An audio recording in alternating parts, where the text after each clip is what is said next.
to make sure that when you leave here, you do exactly as Liz said.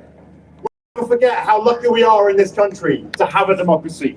Many people around the world would give their right arm to have a democracy like we do. Those farmers in the Ukraine don't have this moment of opportunity. So let's use our voices. Let's make sure we stand loud and proud, and we make sure that those politicians, every word that comes from here today. We have a voice, a loud voice, and I think the government are very clear they've woken a sleeping giant. We have to keep the pressure up, and that's what you're all doing here today. And if the government thinks we'll go away, they don't understand you, they don't understand farming, and they don't understand farmers.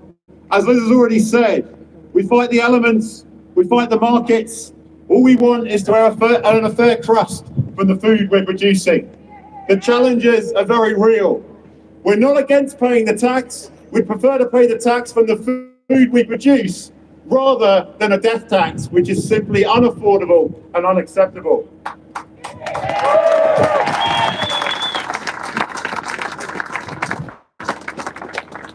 The sense of betrayal in the industry is one that I've never, ever known. A policy that we were promised would not be introduced. A policy that doesn't do what the government says it does. The Office for Budget Responsibility agree with us. The supermarkets on this occasion agree with us. Even the Observer agrees with us. If the Chancellor is so confident her policy is right, why won't she meet with us to justify the policy? Even the Prime Minister has met. I was able to look him directly in the eye and spell out the awful, inhumane, unacceptable impacts of this policy. Why won't the Chancellor meet? For her, the family farm tax is policy. But for me and for you, it's personal. This week is Yellow Wellies Mind Your Head Week. We all know the untold pressure this is having on our farmers and our farming communities across the country. Can I urge you one more time, on your way home from London, when you're back on your farms tomorrow, pick up that phone to a neighbour that you haven't spoken to for a while, or somebody that you haven't seen. We can't let people suffer in silence. We must be there for each other.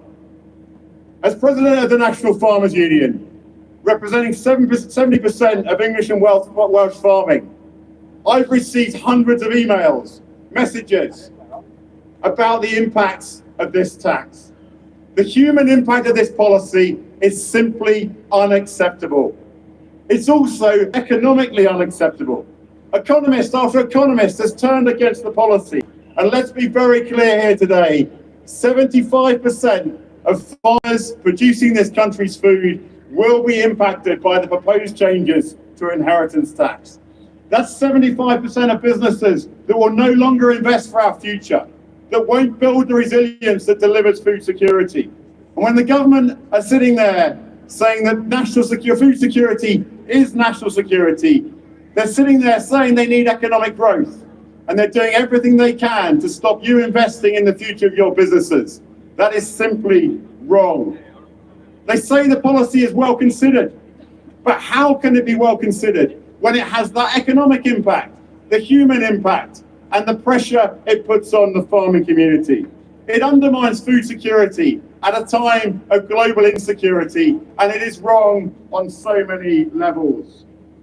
I've been in Parliament this morning with Labour MPs. We'll be back in Parliament this afternoon, seeing more MPs. We've met over 400 MPs since the 30th of October. The pressure out here creates the pressure in there that we all need to work together. And we should celebrate a united industry, standing here, putting our best foot forward to try and get the changes that we need and to try and get the voices of farming heard. We've had over 145,000 members of the public sign the official petition. Over 275,000 members of the public sign the NFU petition. Public support and a united industry is what will put the pressure on our politicians. And we must think about that as we decide on the next steps that anybody is planning on taking as we continue to build the pressure through this campaign. We must keep the public on side at every step that we take. We cannot and we will not take their support for granted. And it's absolutely essential that every one of us here takes that responsibility seriously. Whether you're an NFU member or not, every meeting we go into, every meeting I go into, stood here with the presidents of Ulster, Scotland and Wales, we carry your weight on our shoulders. We take you into those rooms with us, and we will fight every day until we get the outcome that we need that mitigates the disastrous impact of the proposals that we've seen in the budget. And we recognise that the challenges go far wider than inheritance tax. But the one change that Sir Keir Starmer and Rachel Reeves can make today that make this better is to consult or stop the proposals around inheritance tax. And we will continue to fight that until they finally listen. Thank you very much for your support. We'll continue to fight on your behalf. Thank you.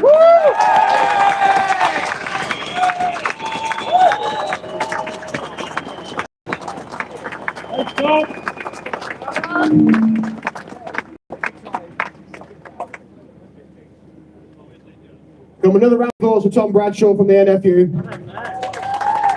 So we've got a great lineup of guest speakers today. If he's ready, I want to introduce our next guest. It's the one and only Gareth Wyn Jones.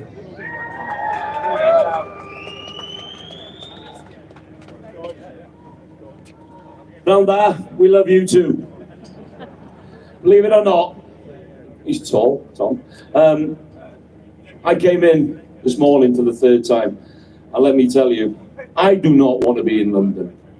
And it is an amazing, amazing turnout. All the tractors and everybody that's turned up to teach these fools a lesson on how important food is. But I'm going to give you 2 minutes of my time and 2 minutes of this wonderful lady that I met this morning who's going to tell you her story.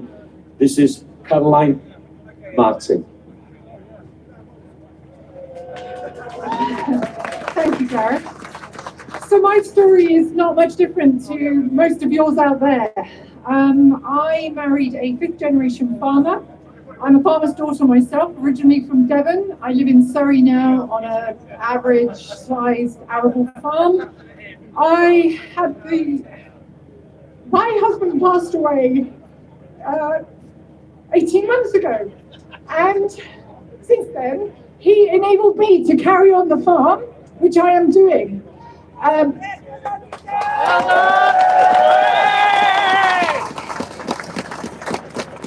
So, Mr. Starmer and Rachel Reeves, this is not a make-believe story, this is real. I've got 2 daughters.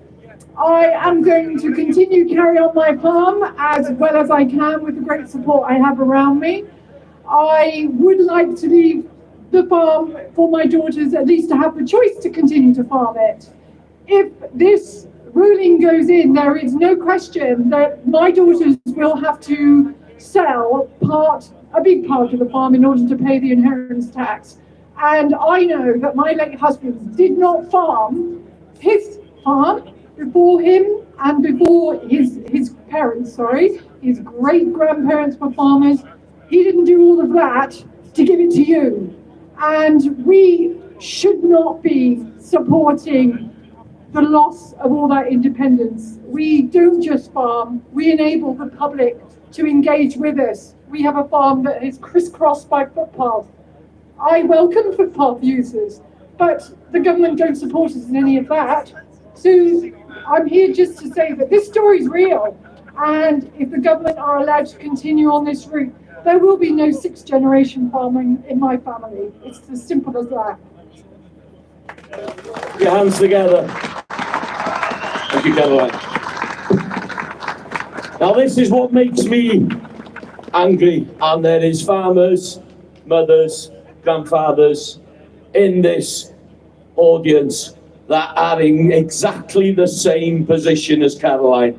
We are here to fight for an industry that deserves a voice. These people need to listen. Listen to the people that are feeding them every single day. I went to the Churchill Museum yesterday. I'm sure Mr. Churchill is turning in his grave. They dug for victory. They protected the farmers that kept these cities fed.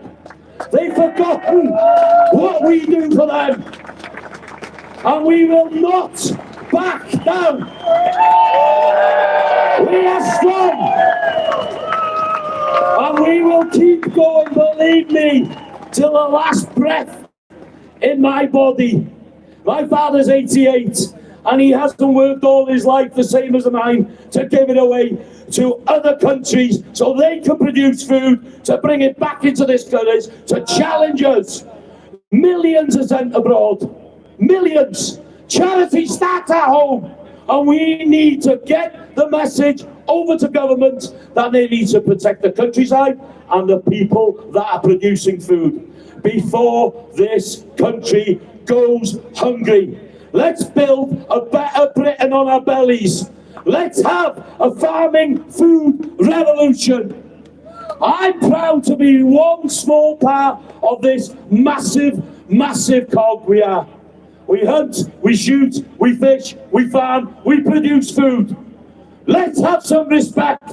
Let's have these people listening to what we have to say before it's too late. Diolch yn fawr iawn, thank you very much. Keep up that fight. Love you all.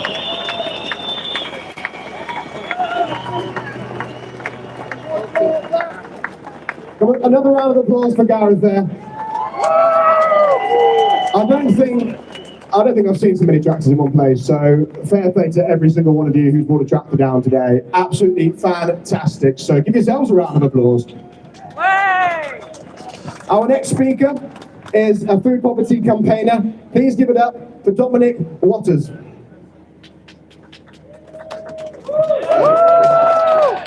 Okay.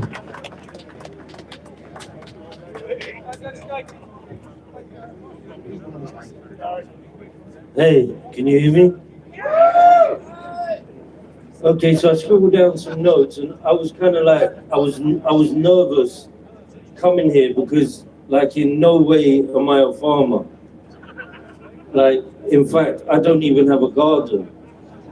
So yeah, I'm a single dad for my amazing daughter, and we live in the most deprived blocks on our council estate. And here, where we live, our access to fresh food is completely overlooked. And the shop on the estate that we live on, it sells nothing fresh. I scribbled some notes, I'm going to try and use them. But yeah, so the fact that there's nothing fresh in our estate, one, it impacts our community, but also this makes it a food desert in the Garden of England. And a couple of weeks ago, I was asked to like speak on a panel for the Oxford Farming Conference, which is the first time I've ever spoke to farmers. And the panel was focused on how food connects people. But I chose to speak about how food can disconnect people. So at the posh dinner, that was the night before I spoke, I didn't know what knife or fork to use or spoon, and yeah, the starter looked more like a dessert to me. And these are just small things, but actually they speak to the distance that we experience between class, culture, and social possibilities. And in this way, food is way more than just what we eat. Recently, or last week, I designed the 4 pillars of food insecurity, which is like a reimagining of the United Nations 4 pillars of security, because we don't experience security in my estate. So I reimagined that. And really the four pillars are a reflection of a disproportionate expectation of resilience in my council estate. And these 4 pictures that symbolize a deep divide between the experiences of the poor and the powerful. And I should say that, oh yeah, the minister, as I said to Ollie and Liz, the Minister for Food Security, Daniel, shout you out, he quoted my 4 pillars or 4 pictures in the House of Commons last week. But yeah, it really shows you that where we come from isn't a herd community. And what I go through to put fresh, hot food, as we're on pay-as-you-go gas and electric, on my daughter's table is a lot different than, say, what Keir Starmer goes through to put hot, fresh food on his children's table. So I'm here today. Thank you. So yeah, I'm here today and I'm grateful to be here, but I'm here today kind of like, what am I asking? So I don't know, like I started a GoFundMe also last week, and like in a week we got to like nearly £1,000. But I think that I'll share, and this is exclusive, like I have a little following, but this is exclusive. I want to take over, not take over, that sounds too dramatic, but I want to raise enough funds to lease the shop in my council estate for a couple of years and reach out to my now farmer people to kind of like bring in the fresh meat, chicken and vegetables. Because then that would actually like make you guys, like with collaboration with me, someone actually from there would make like a real difference in a really unheard, disadvantaged community, be able to flourish.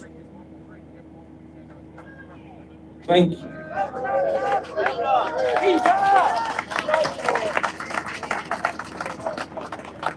Yeah, I want to say like with your guys like input with the University of Southampton School of Geography, with their expertise that are like guiding me, I think it can happen. And I'm speaking from a place of hope, from a place of being forgotten, speaking of a place of trying to speak up for my neighbours. But yeah, thank you to Ollie, thank you to Save British Farming. Yeah, and God bless you all. Dominic Butters, please. Come on, another big round of applause for Dominic. It's not easy coming up here, speaking. I know myself, I'm shivering a little bit. A lot of eyes on everybody. Next up, we have Ollie Fletcher. You might know him from YouTube, historian, farmer. Take it away, Ollie.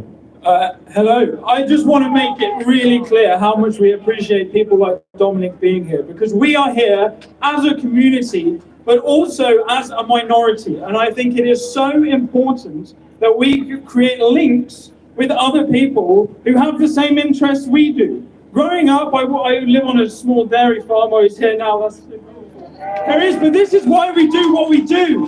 When I was growing up, we milked 100 cows, quite often with no money at all. I hope my mother won't mind me saying this, but the carpet we had in our kitchen, she pulled out of a skip and then cut to size with a little scalpel knife, right? We were skint. But the reason that we put up with that was because we believed that what we are doing was of great social utility to people like Dominic. So it is imperative that we create links between ourselves and them. You clap if you like.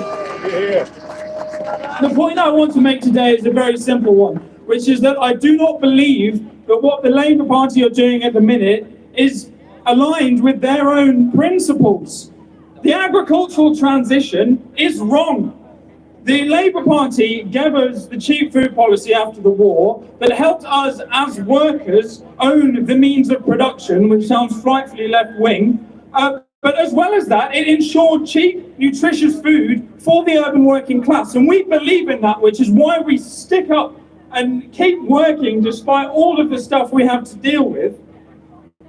That is the post-war settlement. And now we are here fighting against the very party that gave us those things because the Labour Party have forgotten what left-wing agrarian policies look like.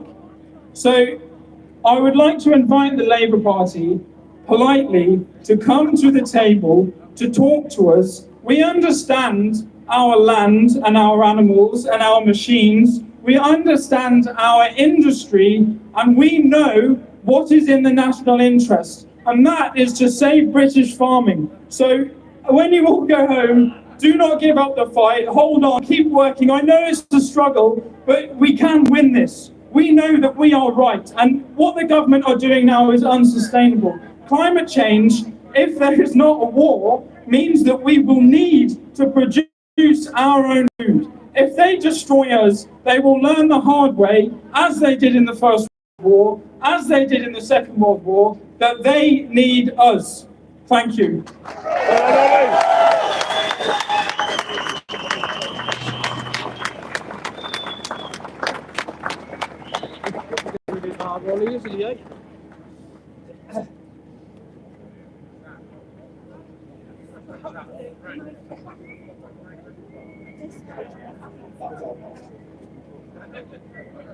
Another big round of applause for Ollie there.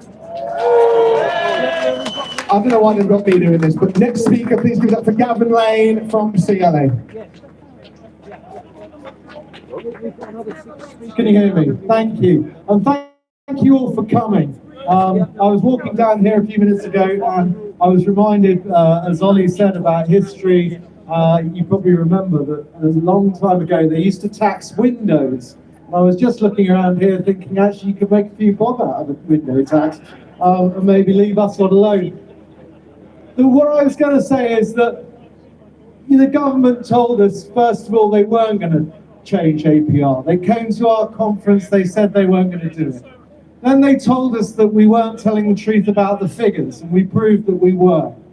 And now they believe that we are not going away. And I can guarantee to you, and I can see you here, we're going to keep on coming back, we're going to keep on making a noise, and we're going to get this changed, because that's what we've got to do. This isn't about the money, necessarily. We are all here because we want to protect our assets. This is not personal wealth. These are business assets that they want to tax. We want to provide clean water, good food. We want to provide for the environment. We want to go and do all the things they want us to do. But we can't do this with this tax hanging over all of our businesses. And so we will keep on fighting and we will get this changed. Thank you.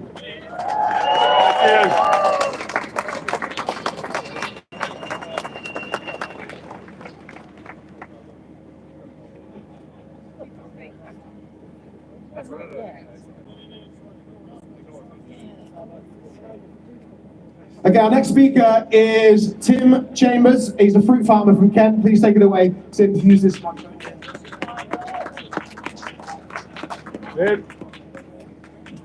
Welcome to London, everybody.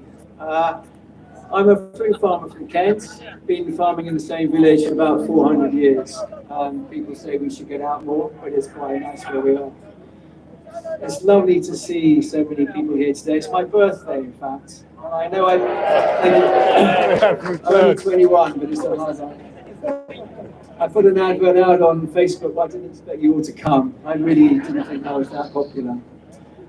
But anyway, seriously, it's great to be here, but it's exhilarating and also a little bit disappointing that to get us all here in London, we've had to come to fight government policy which is going to threaten our livelihoods.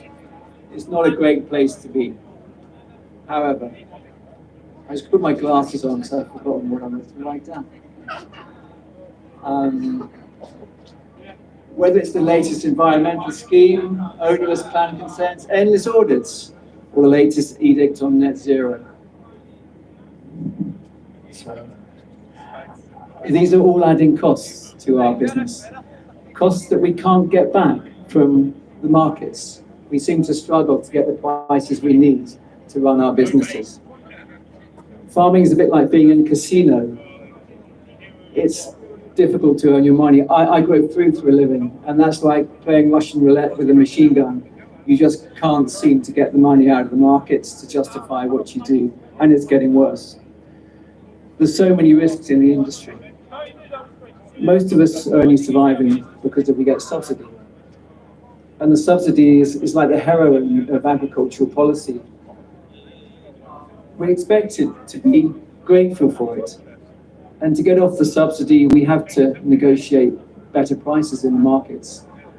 But how can we do that when we're hamstrung with government policy?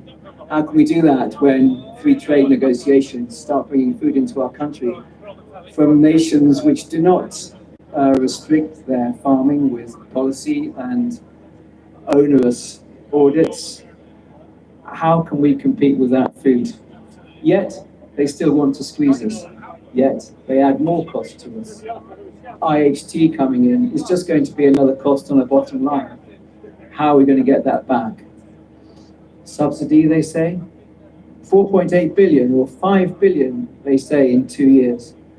That's the equivalent of about 8 pence per person for every man, woman and child in this country. That's just not enough. So they're cutting back subsidy and increasing our costs. I don't think they're listening. Rachel Reeves apparently was in customer complaints. I think she's meant to listen, I gather.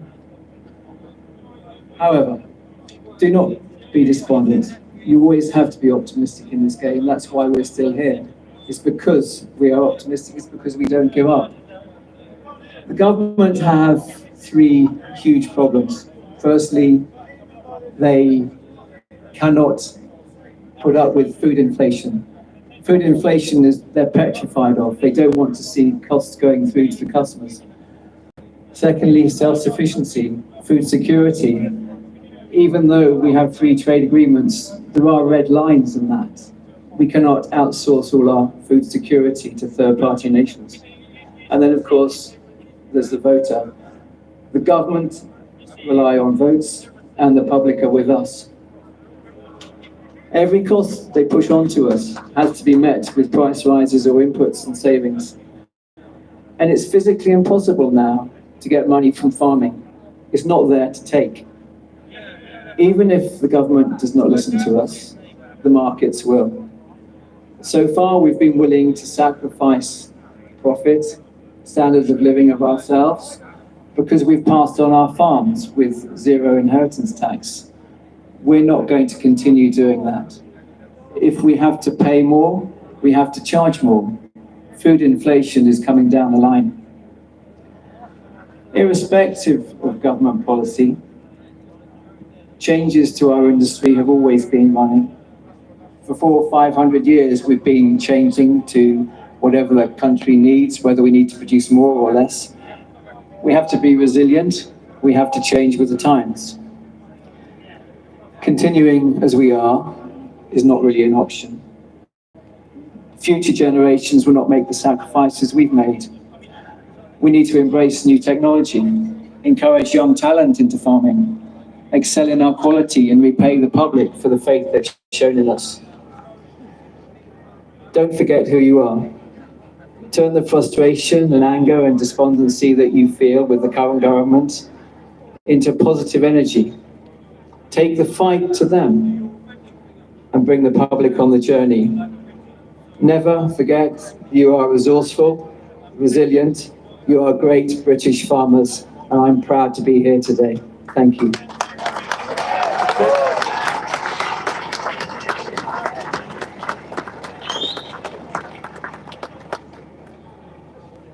Another round of applause for Tim there.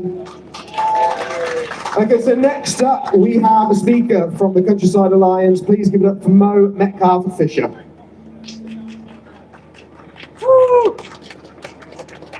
Good afternoon, everybody. How are we doing? Do you think that Rachel Reeves is listening? Is Keir Starmer listening? Well, then they better hear from us now. I'm going to share some words with you today, and I'm not going to put on a voice. And I want you to know, I want you to see if you remember who said these words, and I'll forgive you if you don't. It feels like a lifetime ago. I want everyone living in the countryside to know that I am determined to roll up my sleeves and restore that bond of respect between politics and people. Who do you think said that? Keir Starmer himself, our Prime Minister. Doesn't that sound like a completely missed opportunity? An opportunity to reset relationships with the farming community and the countryside as a whole. Instead, farmers are here now, when they want to be in the fields and working to produce food, to protect and enhance our beautiful countryside. The countryside that this great city, myself included as a resident here, get to go out, look at and enjoy. It's because of farming that it looks the beautiful place that it does. Thousands of you, hand it to the farmers.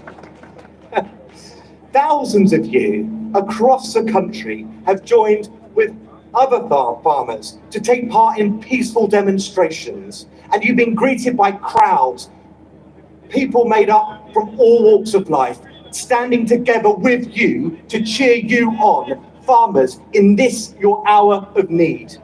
And I want to thank the public. Poll after poll shows that the public side with farmers in this fight and not with the government. They stand with their farmers and they are going nowhere. And it isn't just the public, by the way, ladies and gentlemen, or the countryside. It's Labour's own voters. And if they won't listen to us, I hope that they listen to them. This issue has united so many of us. We've had over 30 town halls in this country, Suffolk, Cornwall, Northumberland and Norfolk, representing millions of people voting through motions to say no to the family farm tax. The media, the great British media from left to right, have issued thousands of stories about the devastating impact that this tax is going to have on innocent farming families. And I want to say in particular thanks to the Daily Express, who has run a superb but heartbreaking Save Family Farms crusade. Their very own front page today, talking about the heartbreaking situation that so many people here find themselves in now. And farmers did not ask for this fight, but they're not going to back down. And despite all of the warnings, be it from the media, the political opposition, our community, they still won't listen, even when they're reminded about the importance of food security and how this policy, this budget, undermines food security. The most basic job of any government in any country in the world is to get that issue right. And this government so far are throwing that away. Now is the time for the government to listen, to get the NFU, the CLA, the Countryside Alliance, all of the other people and groups represented here around the table to find a way out of the mess. No more puerile politics. We need action and adults. Now, before I came here today, I went on GB News, another fantastic channel, by the way, who have done a huge amount to represent the farming community in this difficult time. And I was up against a former Labour spokesman. And I wound him up a bit. And I let him do the talking. And at the end of that interview, he said, if you can't afford to make the payments, then why don't you just sell up now? The mask dropped, ladies and gentlemen. It dropped. You can find it on Twitter, share it, because that's what they're trying to pretend isn't the reason behind this. And I'll say to you all, and thank you everybody, you look freezing. It's exotic for a lot of farmers, this weather. And I don't know how many more times we're going to have to come to London. But I hope that whatever happens, you all stay and stand by us and stand by our farming community. Thank you so much, and keep fighting. Britain is with you. Thank you.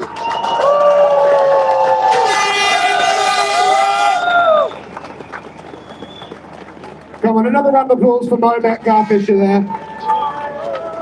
So we've got a couple more speeches, a couple more people can come up and speak. The next person, I can't believe I'm reading this right. She's a future 9th generation Leicestershire farmer. Please give it up for Jess Sharp.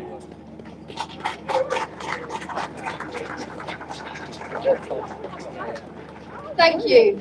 My name is Jessica Sharp. Thank you. I want to share with you today how the impact of the inheritance tax and the government's actions will affect me and the rest of my generation.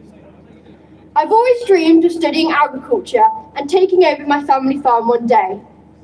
Although now I have to question this. 4 months ago, my career plan was to go to an agricultural college. Although now, due to the 101 different ways the government are screwing farmers over, I've had to change my path at such a young age to A-levels due to the uncertainty that now lays within the future of farming. But I am certain I am still an upcoming farmer, no matter the boundaries. I've grown up surrounded by the hard work and dedication of farmers, watching my dad and grandparents work long hours, late into the night, early mornings, every day, every weekend. They don't get weekends off. They don't get Christmas off. They work every single day. For me, it's not just about inheriting some land. It's the continuation of this legacy, the hard work that my ancestors have put into the farm. To work such long hours, but often not much money, you definitely need to have an attachment and passion towards the land. We never really own the land. We are just the custodians until we pass it on. But lately, it feels like the government have been making it increasingly difficult for farmers to continue their vital work. Whether it's inheritance tax, the subsidy cuts, undermining UK agriculture, substandard imports, the US trade deal, the list could go on. Thank you.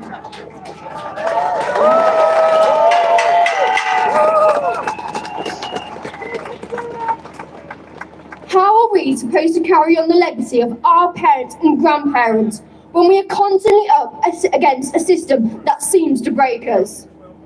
The government continues to impose rules that punish the very people who have dedicated their lives to feeding the nation. They don't see the years of backbreaking work, the early mornings, the sleepless nights.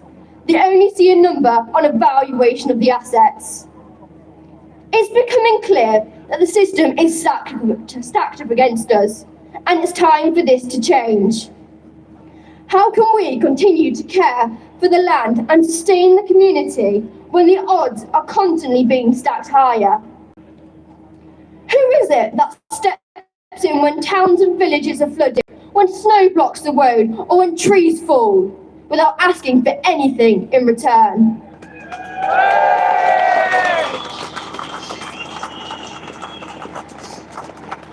It's us, the farmers. Time and time again, we put in our hard work for the benefit of our community and the environment, but our efforts often go unnoticed by the government. But we continue to do it because it's the right thing to do. And there is still no job better and more important than the one rooted within the land. There are many opportunities for our generation to get involved with farming and make it something new. Technology, innovative farming practices, all with a focus on sustainability. So we, the younger generation, should still take this chance to be a part of this amazing industry.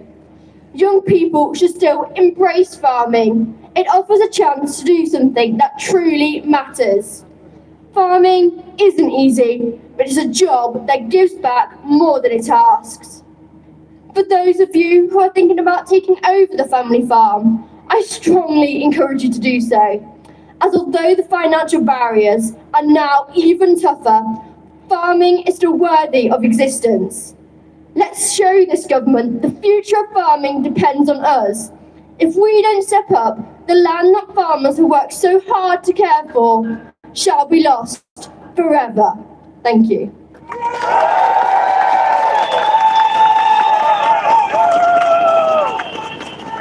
Come on, another big round of applause for Jess Sharp there. She nailed it.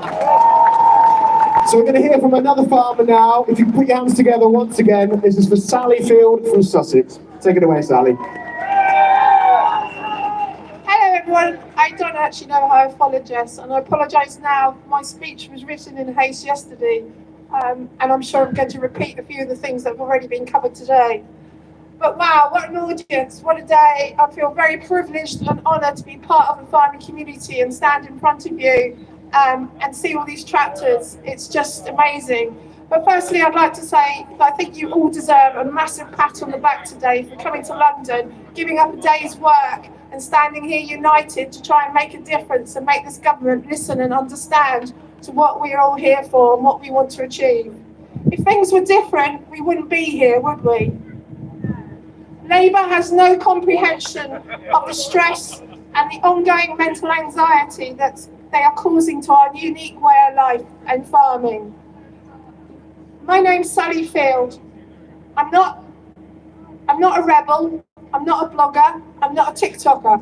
I'm just a farmer's daughter with a massive passion for farming and the farming community and the way of life. We are fourth generation farmers of the Duke of Norfolk and Arundel in West Sussex. We're just a normal family that's running a small dairy farm. I don't take a wage from the farm, nor does my brother. You maybe think we're bloody idiots for not doing that. And why do I get up at 5:30 every morning to help milk the cows? It's because we care about the land we farm, we love our animals, proud to be part of a unique industry, and it makes us help to provide food for the nation. For over 20 years, I've been very fortunate to work with 2 farming charities and been honoured to work alongside the most amazing, generous-hearted and resilient bunch of people. During this time, I thought pride was the biggest barrier to the farmers because they never want to ask for help. But now I realise this government is our biggest barrier at this point in time.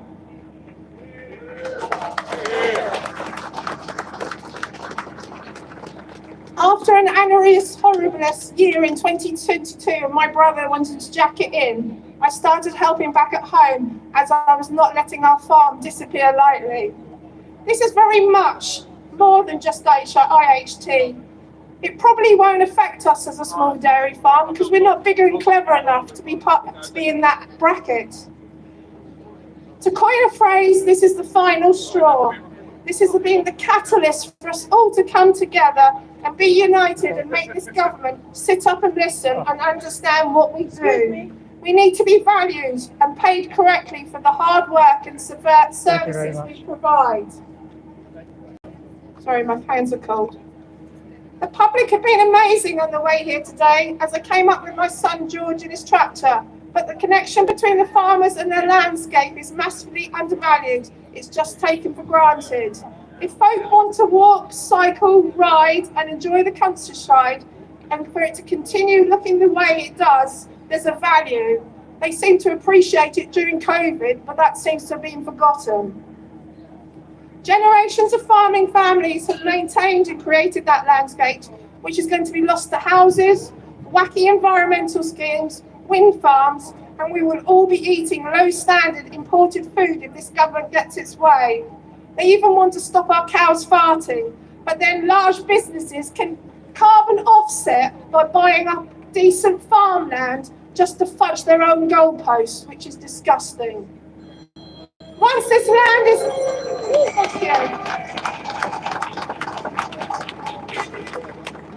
Once this land is gone, it will never come back into food production. It's a finite resource.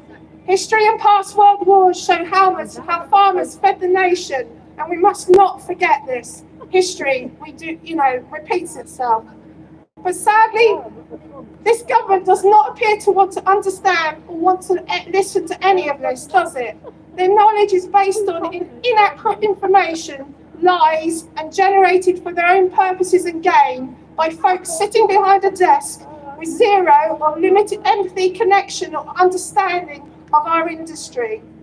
Each week we hear another grand policy statement on what good they're doing for our economy, and to be honest, the hole just gets bigger and bigger and bigger. As we know, farming is not 9 to 5, it's a way of life. And many folk haven't got the time, energy, resources to be here today, as at home feeding their cattle or sheep, milking this afternoon, or caring for sick, young or elderly family members. To sacrifice a day's wage is too much to ask for many when you haven't had your stewardship money and the bank is on your back. Please think about your neighbours, pop around and say hello and check in with them. On a personal note, for our family, I'd like to thank Ollie Field for being a catalyst back in November, for coming to London on his voucher tractor. He has invigorated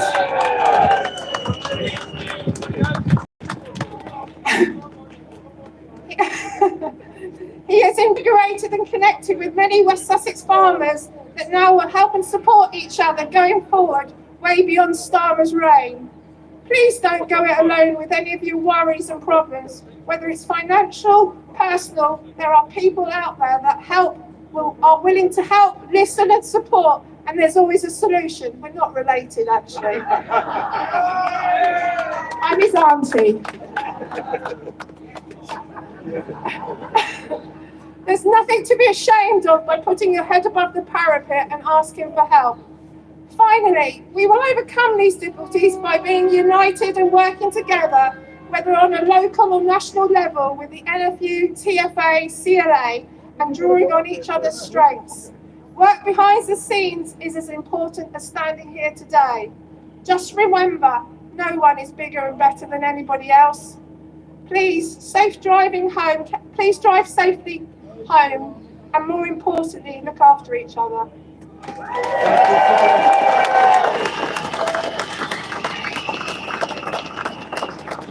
Come on, another big round of applause for Sally Field. We're going to hear from one more farmer, and then we've got a very special young guest coming on. So please, in the meantime, give it up for Andrew Gibson from Canterbury. Hello, thanks very much. Thank you, everybody, for coming out. So it was a year ago, me and my brother led 30 tractors down to Dover. We were just pissed off with everything to do with farming. All these government policies. We were 30 farmers, 30 tractors. We went down there. Now look at us today. 12. Okay, thank you very much for turning up. People do not understand our connection with our land. Our blood, our sweat, our tears are in that land. We want to feed them. We want to do our best. Leave us alone. Let us produce your food. We just want to be left alone to do that. We are the very best in the world at it. Please, just leave us. Thank you very much. I won't be very long. Thank you. Thank you, Andrew. Come on, another round of applause. All these speakers are doing so well. It's so great to hear from so many people and see all of you out there. It's absolutely fantastic. We really are stronger together. So we've got a very special guest here. We've got a young lad, Bobby. Bobby, come on stage. Please give Bobby a round of applause. It takes a lot of guts to come up here. So Bobby, a few questions for you. How old are you? 10. You're 10, and where are you from?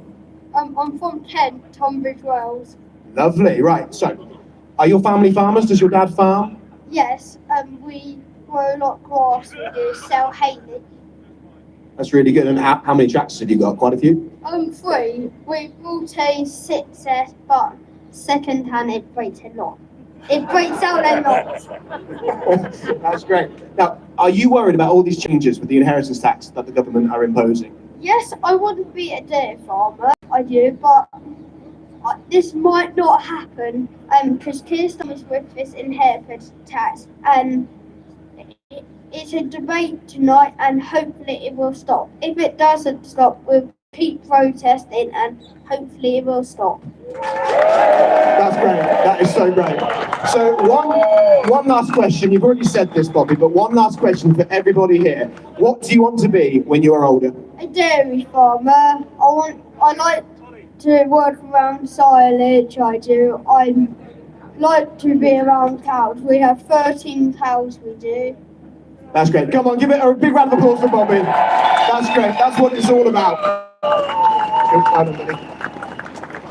Right, Liz is going to come back up on stage now. We've got a bit of time, and so I'm forcing the team to come on stage here. Just so I just want you to know that whilst I am the gobby one, there is another team here that work hard behind the scenes. So come on, guys. Come on, stop being bloody shy.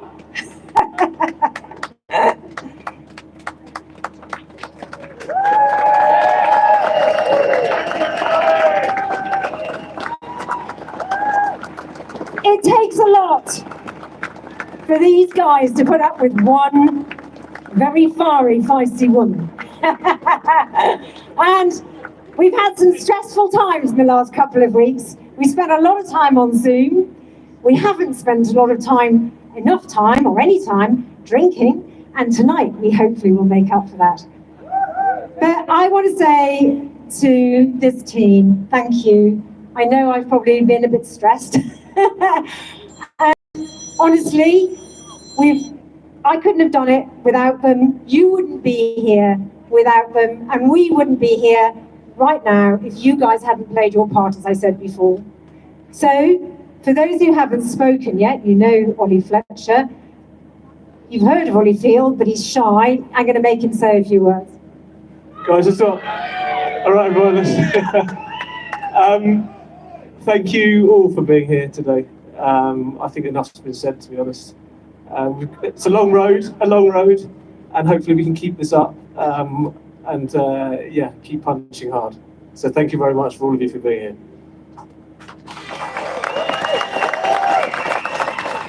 Next, we have farmer and wholesaler David Catt from Kent. Thank you very much, everybody. Honestly, it brings tears to your eyes to see how much of our industry is here today. From all over the country, guys from Devon, guys from Dorset, Yorkshire, Leicestershire, all over the country. I'm just so proud to be a farmer and have people like you working alongside me. This is make these politicians understand where we're coming from, why we're here, and what we want. Let's keep going. Thank you. Next, I give you Simon Orson from Leicestershire. Thank you very much. Much appreciated. Thank you to everyone, especially those from Leicestershire, Nottinghamshire and Derbyshire who have made the trip down. Even Mick. No, thank you very much. It's very important we all stand together, but it's also important that we have a good laugh throughout. And that's what the rest of the day's for. Thank you. Next, we have Matt Cullen, who is absolutely brilliant at logistics, which is really fortunate because I'm terrible at logistics. And Matt is from Kent. Hello everybody, just want to say a massive thank you from the bottom of our heart. We never thought we would achieve the numbers we've got here today in tractors from what we did in December. And it has been shocking to the amount that's turned up. The actual rough true figures, give or take a few, which we are still counting, we are virtually close to 1,400 tractors here today in Whitehall.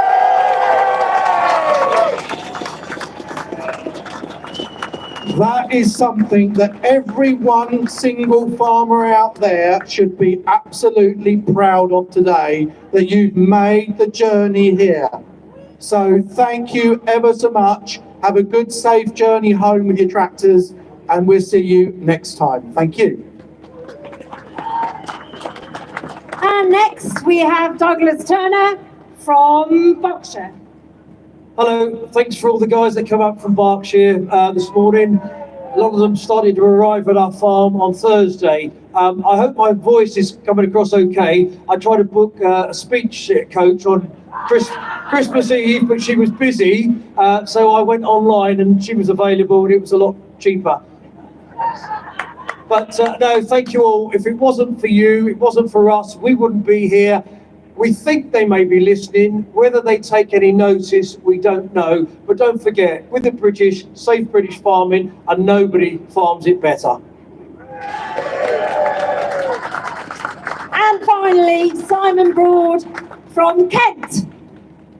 Well, as end of the line, there's not really much more I can say other than just thank you for everyone here for coming and supporting it. Thank you for people who've come in your tractors. Thank you for people who've come on foot. It's just quite really humbling to look out at everyone here and just all your support.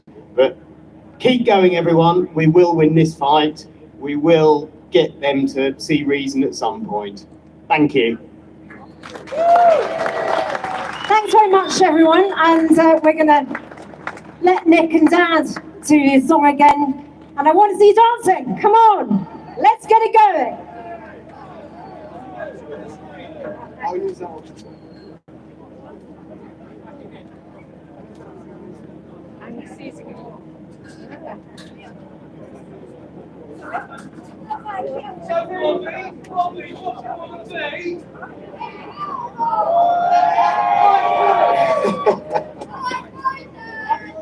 Let's do it. You want to hear it again then? Let's do it. Come on.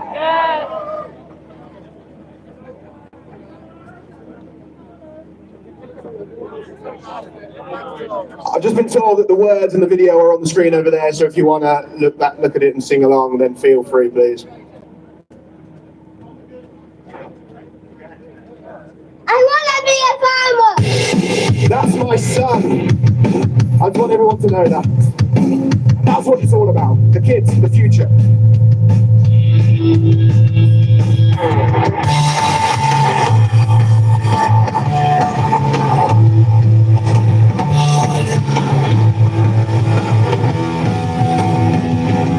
Hey Kia, it's time you took the blame. Your body shouldn't be in power and millions feel the same. And Rachel, can't you do the math? You got the numbers wrong when it comes to inheritance tax. Yeah, Labour, what gives you the right to take away our future? It's lies after lies. My children just want to carry on the way it's always been. It's a message from my son. I want to be a farmer like my dad, but Keir Starmer wants to take our land. Your government will crumble, but the damage will be done. You're gonna get burned when you fly too close to the sun. Watch out, Starmer. They promise change, but it's all the same. They're selling us out for power and fame. They say they care, but it's all a lie. Sitting back and watching while agriculture slowly dies. I want to be a farmer like my dad, but Keir Starmer wants to take our land. Our family's been farming for more than a century. How is it fair to take my choices away from me? Back off, Starmer. I want to be a farmer like my dad, but Keir Starmer wants to take our land. You know, it's simple. All we want to do is farm. Take our land away for whatever reason. We can't. No land, no food. I want to be a farmer like my dad, but Keir Starmer wants to take our land. Your government will crumble, but the damage will be done. You're gonna get burned when you fly too close to the sun. Back off, Starmer. Back off, Starmer. Back off, Starmer. I wanna be a farmer. Thank you.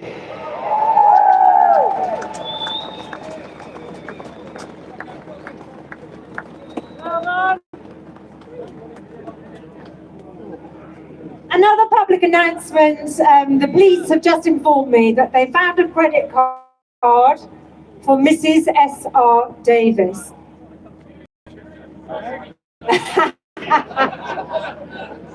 If you've lost a card, a credit card or a debit card, please come over to the stage.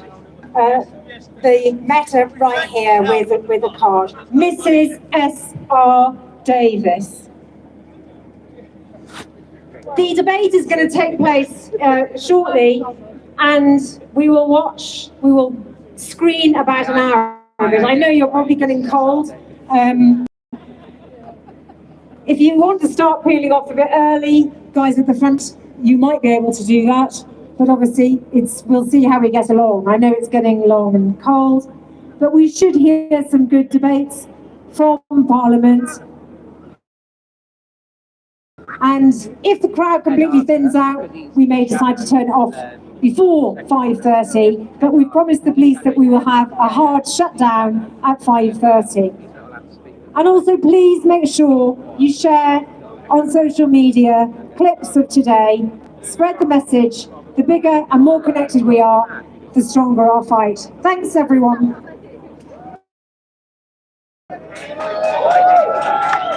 Okay, guys, so that's the end of that. I'm just gonna see. Well, thank you, guys. Amazing. Now, just before we go, I just want to say, whatever happens tonight when they debate, we will still keep.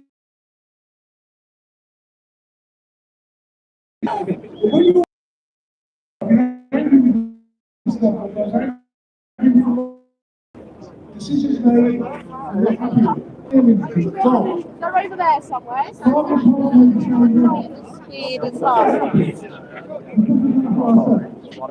Health and mental well-being, they must come first. So, let's go home, think about our family and ourselves. There was one first. So go back, let's carry on farming, and we'll see you soon. See around here, got some tractors. Well, 1,400 tractors come down today, and as you see, I won't be going home with one of these. Ah.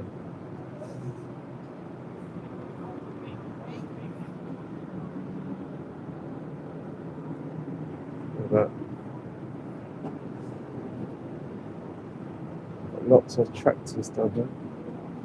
This is at the monument. And they go all the way down, apparently. Lots and lots of tractors.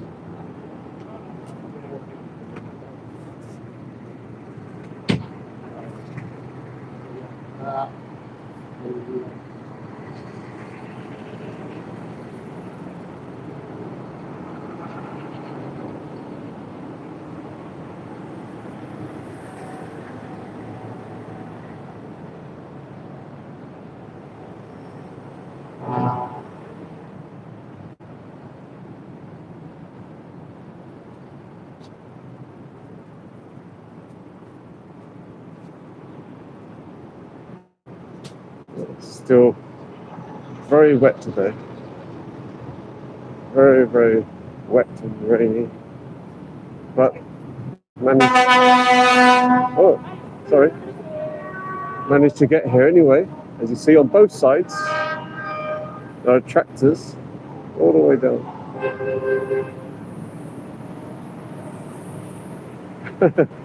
All right, okay, good.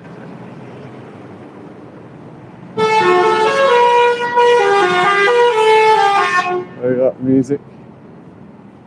Okay.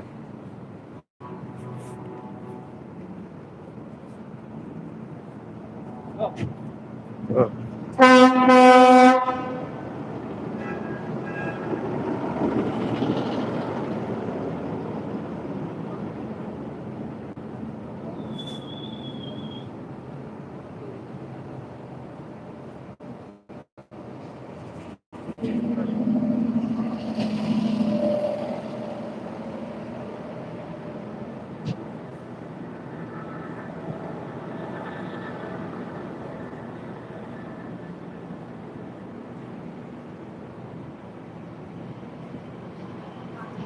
I've never actually been in one of these before, so this is as close as I've ever been to one. That's police presence.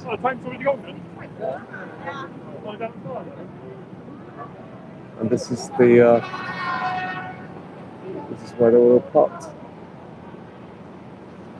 There you go.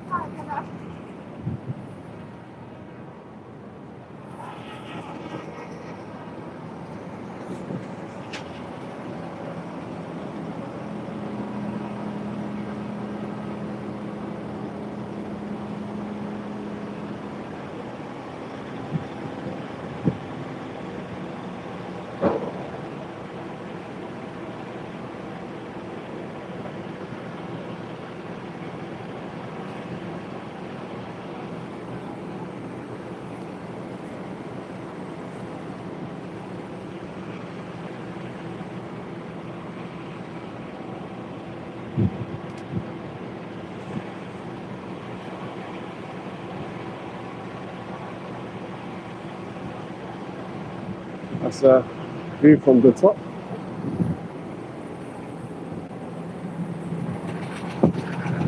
Alright. Let's go back around. It's freezing now.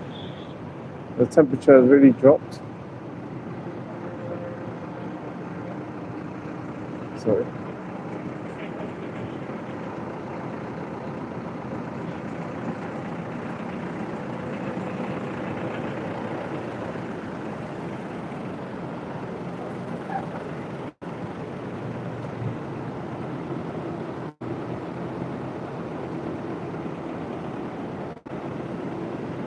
Oh, there's a nice tractor here. This is really modern.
Still got the screening going.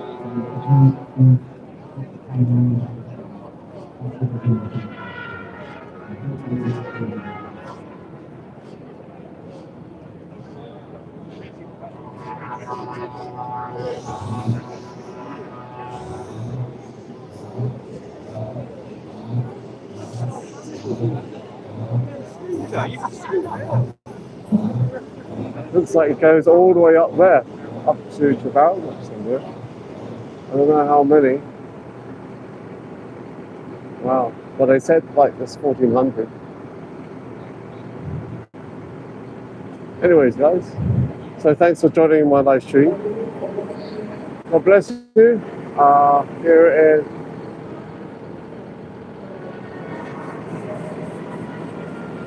Here in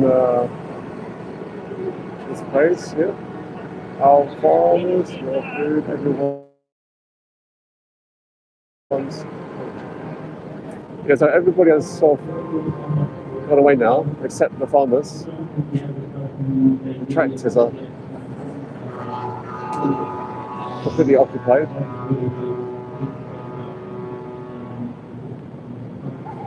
Okay, so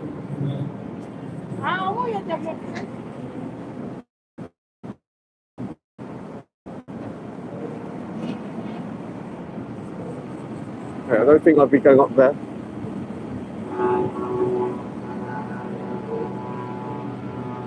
Anyways, guys, so thanks for joining me on my live stream here at Whitehall, and I'm sure they'll be back for more protests because they can't stand the inheritance tax on the farms. So, closing off. Thanks for joining me. Peace out.